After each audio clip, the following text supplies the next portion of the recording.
following program was produced by an independent community producer. The opinions expressed do not necessarily reflect those of the ECAT staff or board of directors.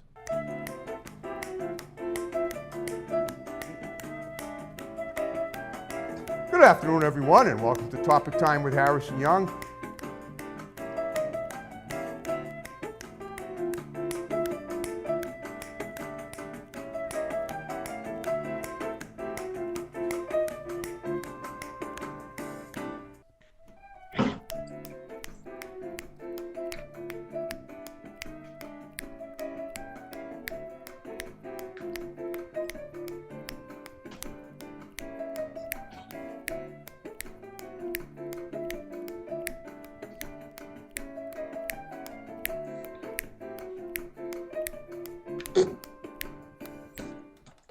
Good afternoon, everyone, and welcome to Topic Time with Harrison Young in the month of February.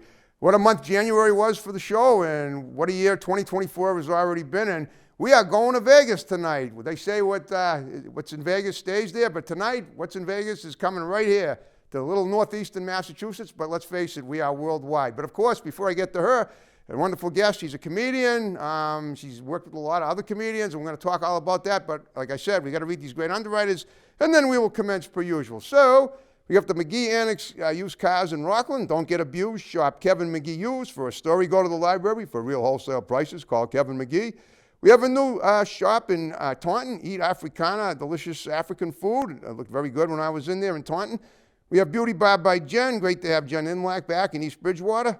We have Lynch's Towing, Auto, Cycle, and Truck Center in Brockton. One number for towing, one number for projects. My pal Lynchy over there is always looking for new scrap metal, wheels, anything to do with transportation. He does it all. We have Johnny Macaroni's Restaurants, 3 locations, 2 in East Bridgewater, 1 in Halifax. We have Diesel Plus Unlimited in Whitman. We have One Good Credit in Brockton. We have A1's Tire Auto and Tire Center in Brockton, A1's Tire and Auto Center in Brockton. Always looking for new service writers and techs, and even if you don't know how to do it, send someone by that does know how. We have Personal Best Karate right in Easton and the south end of Easton. We have Easton Fitness and the Village Shops in Northeastern. We have the Gun Runner LLC, your Second Amendment Freedom Store in Middleborough. We have Doggy Boutique, all-breed professional grooming for dogs and cats, run by my great next-door neighbor, Debbie Siddell in Brockton. We have RW Carpet and Flooring, covering floors in Norton for 50 years. We have Grant's Rental in Bridgewater. We have the Rug Resort in Northeastern, cleaning today for a healthier tomorrow. And we have Joe's Diner in Taunton. And I want to thank you guys very much. And now, Linda Smith, is that it, or is there more to the story? Hi. Hey, is that you? How are you? How are you? I'm great. I'm great. Is your name is Linda Smith, right? But there's a middle name in there, right? Or which is it? There's a Marcus in the middle. My dad's name, okay. Marcus. All right. Okay. Cool. So yeah, I know. I always check. Whenever a name is so simple that I lose my train of thought. And with a middle name, I sort of forgot. What's that middle initial again? Name? My middle name is Marcus. Marcus. Oh, okay. Linda Marcus Smith. Gotcha. Okay. Now I'm glad I asked. I know I had it on the phone, and we'll certainly have it in the graphics when it's up. By the time this little shenanigan is watched, everyone will have already seen the graphics, so you can be happy about that. And we're already making levity, which is what we should do, because that's what comedians do. And I like to think I have a comical side. So tell me about yourself. I know you contacted me about 6 weeks ago to do the show, and you're a comedian, and you've been in the business a while. Tell me about your life as a kid. Where you grew up, how it led to what you're doing now, and if I have any questions pertaining to all the above, I'll roll them in, and then we'll continue, and we'll profile you as thoroughly as possible. So go ahead, Linda. Hi, everybody. Thank you so much for letting me on here, Harrison. So I am a 73-year young comedian, and I was born and raised in Portland, Oregon, but the story does not begin there. The story begins in Europe during Hitler's downsizing program. Wow. My dad went through it. My mother, both sides of my family went through it, and they came through Ellis Island, which used to be a thing, and then wait a minute. What did Ellis Island used to be, or what? It was like a post office, like it had a turnstile, and people would check in, and yeah. and it was a real big thing. And immigrants would go through there legally. It was the craziest. And my parents did that whole thing and wound up in New York. They wound up for a year in Jewish Harlem. Okay. But as luck would have it, we had a sponsor in Portland, Oregon, on Okay. the Upper West Side of the map.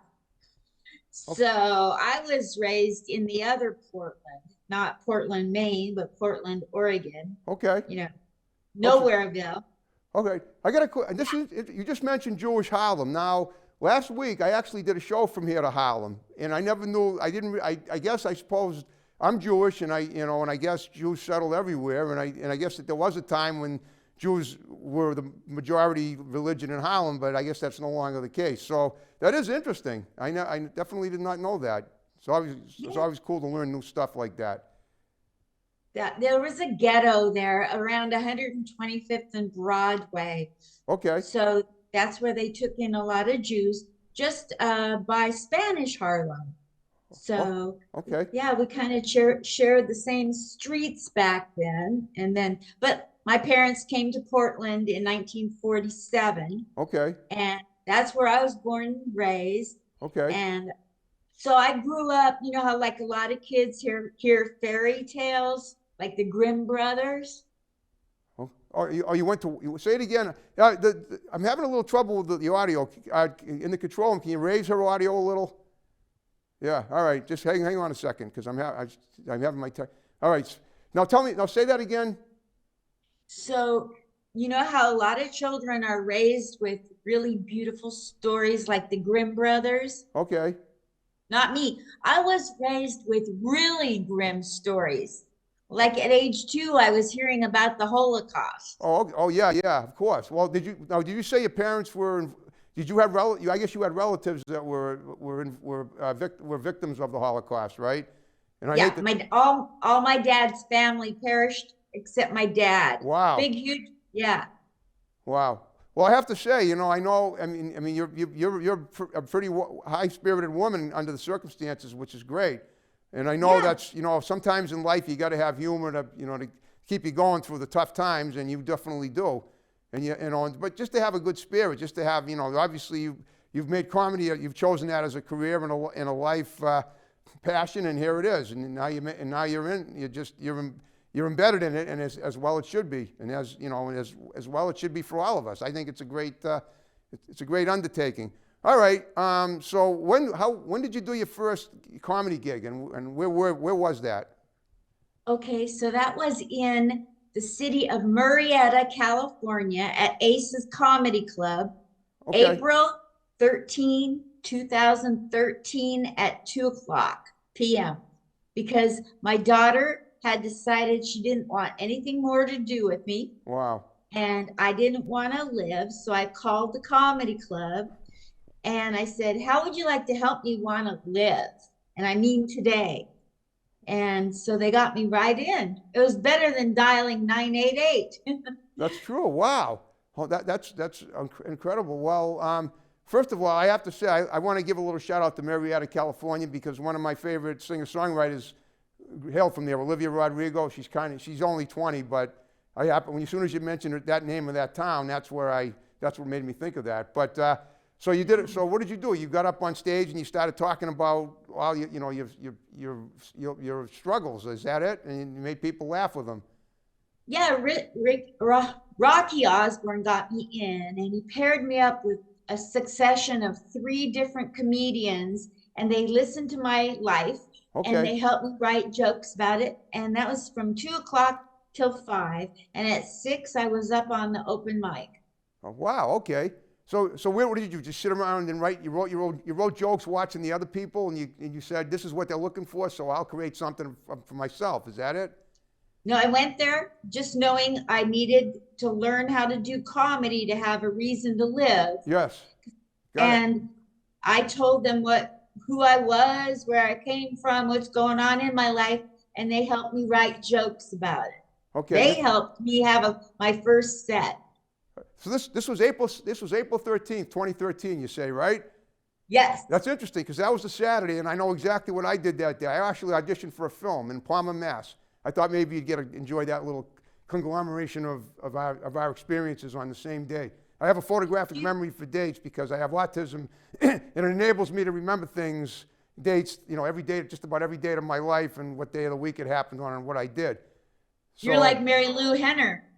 I know, I'm not as good as Mary Lou Henner. Mary Lou Henner has a real photographic memory. What I have is OCD, and I've always been fascinated by the calendar. For instance, like time is crazy. I'm thinking today is Thursday, February 1st, 2024, and I'm thinking back 50 years ago today on Saturday, February 1st, actually it was Friday, February 1st, 1974.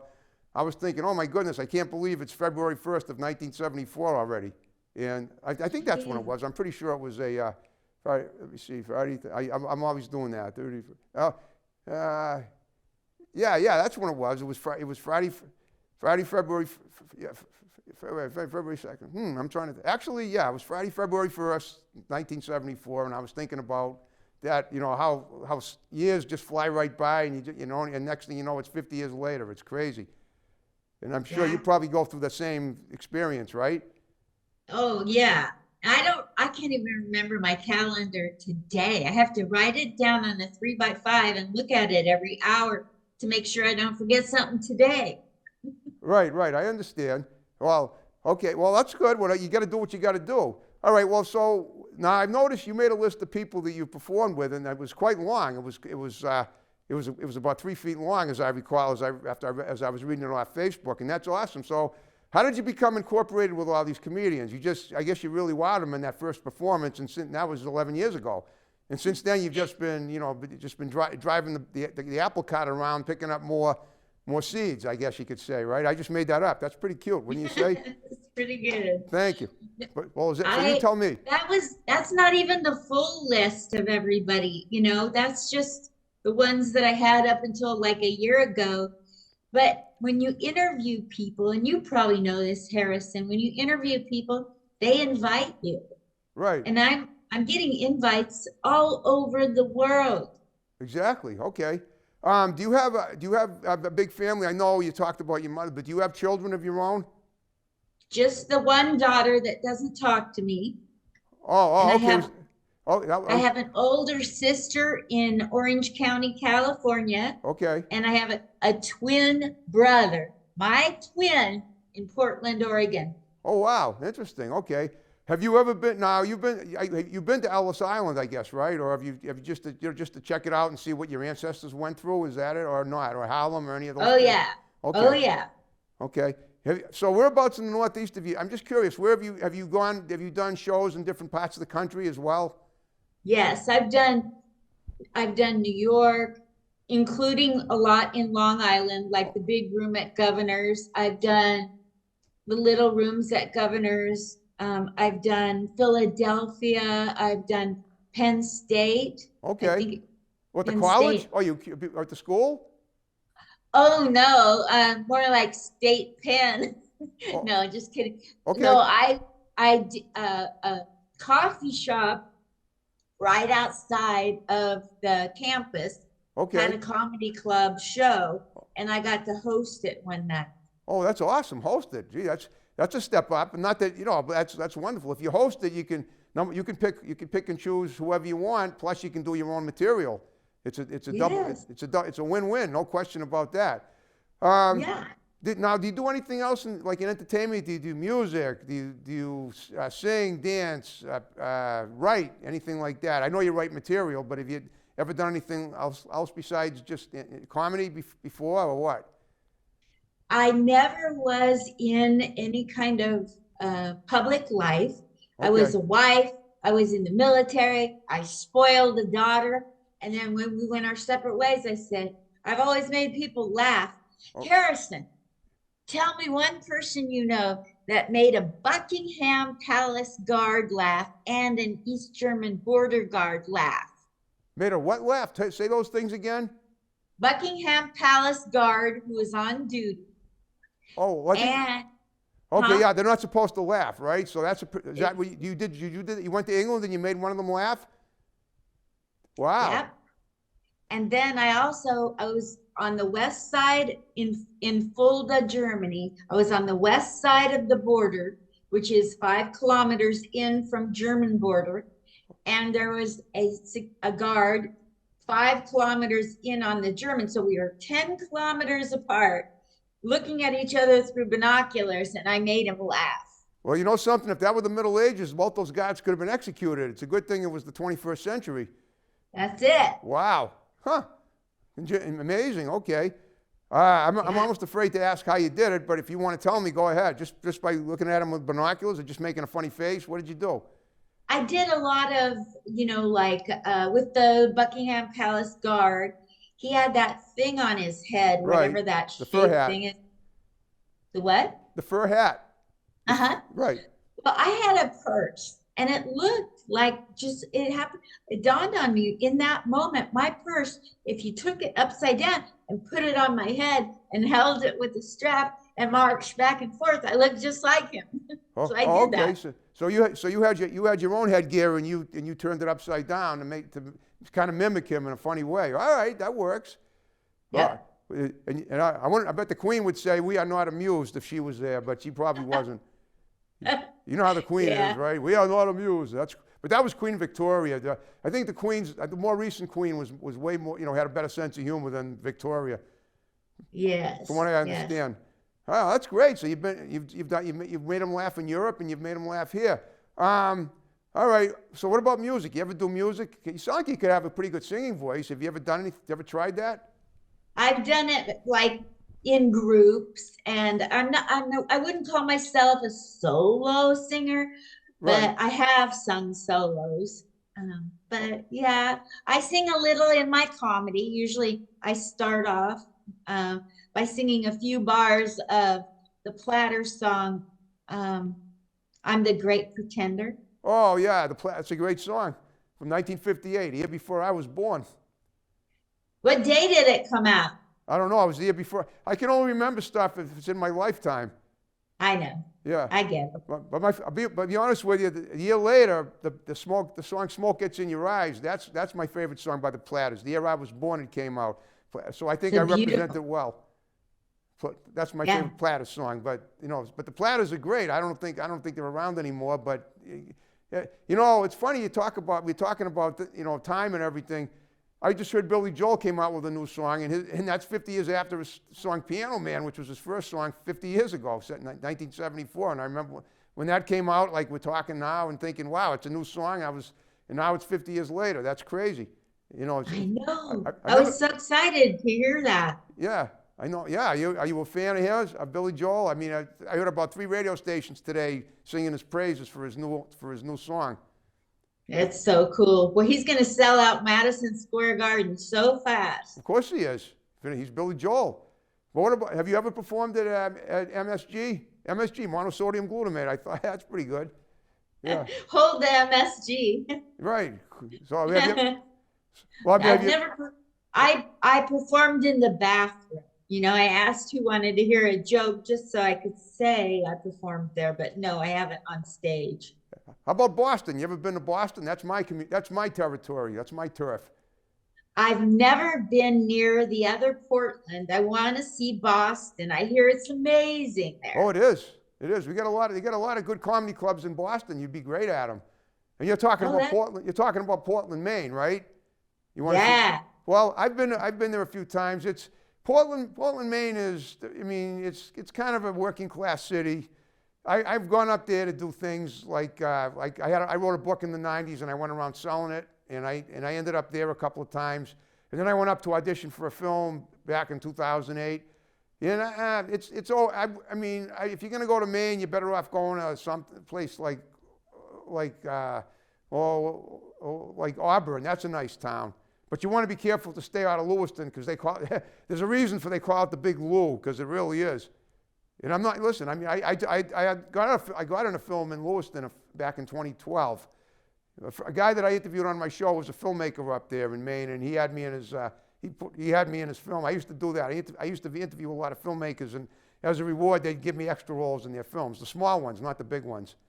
Have you ever done that? Have you ever done any acting in a film at all, or play acting or anything like that in addition to your comedy? Yes. Well, I had a comedian ask me to be in like an old Western. So we we drove clear up north of Vegas to where it was like a deserted place with the old storefronts. Okay. And he goes, okay, so we're gonna kill you. And I go, okay. And then we're gonna rape you. And I'm like, I'm a boomer. Can you rape me first? Oh wow. See, there you go. Was that your line in the film, or was that something you just said to the director? That should have been in the film. That line that definitely should have been in the film. I would have paid $20 to see that. Not the actual acts of raping and killing, but just to hear the dialogue. That's pretty funny. Yeah. No, I have to admit, you got spunk when it comes to dealing with harsh stuff. Well, Yeah, now, I'm not gonna just because they want to try to scare me. No, listen, I was in the army. You can't scare me. Nothing scared. If you're gonna try to scare me, I'm gonna out scare you. well, you were in the army. When were you in the army? What did you do? Were you in combat? Well, I don't know. I I didn't know that. You just dropped a bombshell on me. Tell me about the army. was in the army from 1973 to 76. Okay. That's when I And was in high school. Wow. And guess where they put me? I don't know. Krakatoa? They're so smart there. They looked in my record and said, we're going to send her back to Germany. Oh, okay. Well, fortunately, the war had ended by then. Yeah. But, They put me in the town where my father's mother was born. well, you always say everything, you always say you can't go home again, but you always seem to go back to where you began. There's no question about that. That's life. It's crazy how that works. How was the sauerkraut? Any good? I don't like sauerkraut, Me but I neither. like schnitzel. I like schnitzel. I like Zwieback, but it has to be it has to be kind of slightly buttered, or I won't eat it because then it's too crunchy. Then it cracks my teeth. Right, we don't want that, obviously. Okay. No. All right. So where are you currently performing? Just in Vegas? I mean, now you're in Vegas. I guess you have a lot of shows coming up, right? Now that we're rolling in through the year, and what? Tell me about that. I've got shows clear out to July booked all around the country, not just Vegas. Okay, that's awesome. So Yeah, I'm a hot topic in some circles. I just don't know where those circles are. have you ever worked with Lenny Clark? You know who he is? No, No, you don't know who he is, and no, you've never worked with him. no to both. Oh, okay. No, he's a Boston. I'm amazed. I thought more people knew about him. But he's a Boston area comedian, and he landed a role in a sitcom with John Cryer, who was in 2.5 Men. You know who Sarah Silverman is, don't you? I do. Well, she's my cousin. I heard you told me that. That is so cool. How long has she been your cousin? Since she's been alive. You know what? You fed into that. You fed me that one, didn't you? Since December 1st, 1970. It was a Tuesday. That's the day she was born. Wow. Guess who I'm related to? I can't be. I don't know. I say Phyllis Diller. I don't know who. Albert Einstein. Yeah. How come didn't you guess it? Well, you know why? Because I think I may be reincarnated from him. Because he had I have autism and he had autism, and we're both geniuses too. So that's my twin brother got all the smarts. He's the genius. I got spare parts. You got the comedic side. There's nothing wrong with that, and you're very good at it. Yeah, I mean, I can tell you where you can work a crowd just by your mannerisms, by those the golden pearly whites of yours that you're showing right now.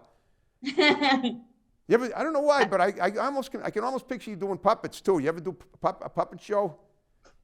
I went to a thrift store and I found an old Charlie McCarthy doll. Okay. And they only wanted $15. Okay. So I bought it and the string was broke. So, again, a woman is up on stage doing all the work and the man's getting the credit. Wow. Of course. But if it wasn't for you, if you didn't assert yourself to buy the doll, you wouldn't even be able to tell this story. So it worked out great. Yeah, I came up with a whole 5-minute bit about, I've got a new book out. It's called Ventriloquism ... for the Dummies. Have you ever done ventriloquism? Never.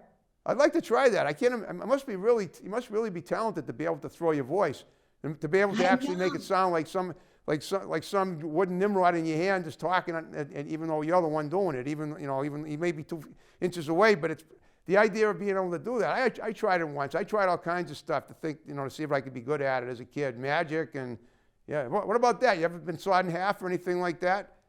Not yet. I'm really looking forward to that, especially when I get on the scale. I think, Oh, wouldn't it come be on. nice if it could just You're in great shape. Well, guess what, Linda? We're down to the final 5 minutes of the show. I hope you had fun talking to me.